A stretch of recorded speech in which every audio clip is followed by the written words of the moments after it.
I'm going to school here, and anyone who has lived or gone to school here in the last 30 to 40 years has seen the impact of Filipinos in the school system.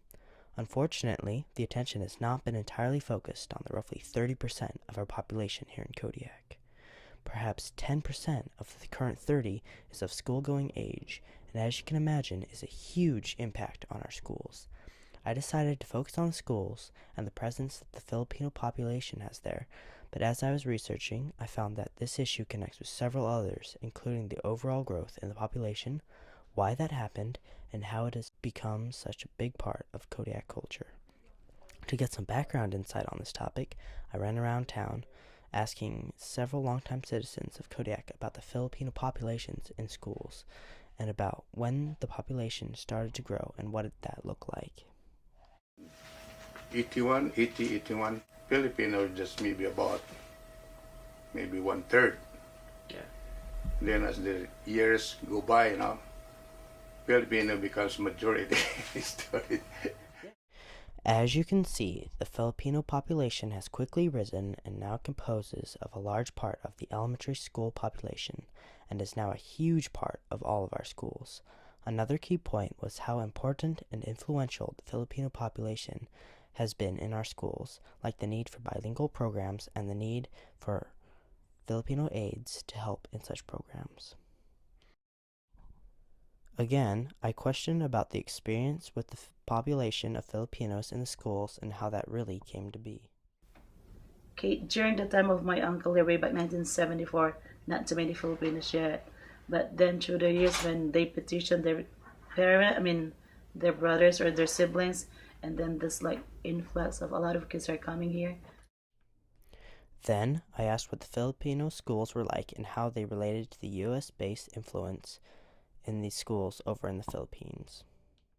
They're only allowed to talk when they're having Tagalog subject, but other than that, they're encouraged to speak in English all the time. And I remember one time that if you hear somebody speaking in Tagalog, they're gonna fine, or pay at least 25 cents or something. But that's crazy. Obviously, many factors contributed to the now heavy concentration of Filipinos in Kodiak, including the changes in the U.S. policies on immigration and ultimately influencing the steady stream of Filipino immigrants coming to Kodiak. I was fortunate to meet with yet another longtime Kodiak resident who was on the school board, and I asked her about the population of the Filipinos in the schools and how these numbers have changed over the years, especially in the school systems.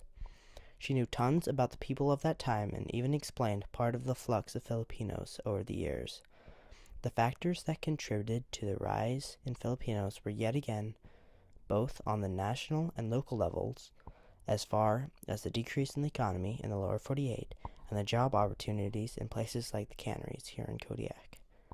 Both reasons for coming here ultimately affected the population of kids in the schools and continued towards the overall effect that is being made. So prior to early 80s, I would say that the Filipino population had gone up quite considerably. And then it took a dive, in early 80s and perhaps most of the 80s. And then the 1990s, I saw that it came back. And I think the economy in lower 48 had contributed to them, moving this way, moving north to find work.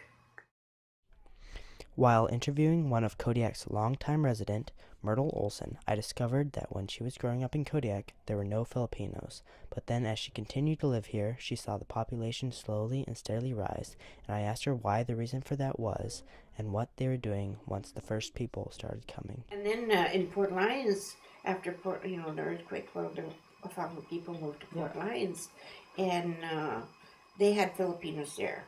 Okay. They had them working there, and they were working for Wakefield. The answer relied heavily upon the work in the canneries all over Kodiak. The Filipinos did not just stay to the city of Kodiak, but were all over the island in different villages, and which, as you can imagine, affected school systems all around the rock.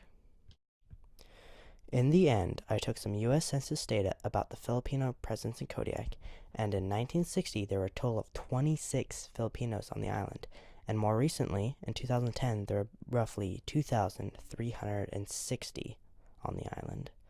Out of that population, about a third are making an impact in our schools and deserve the attention that has been previously lacking.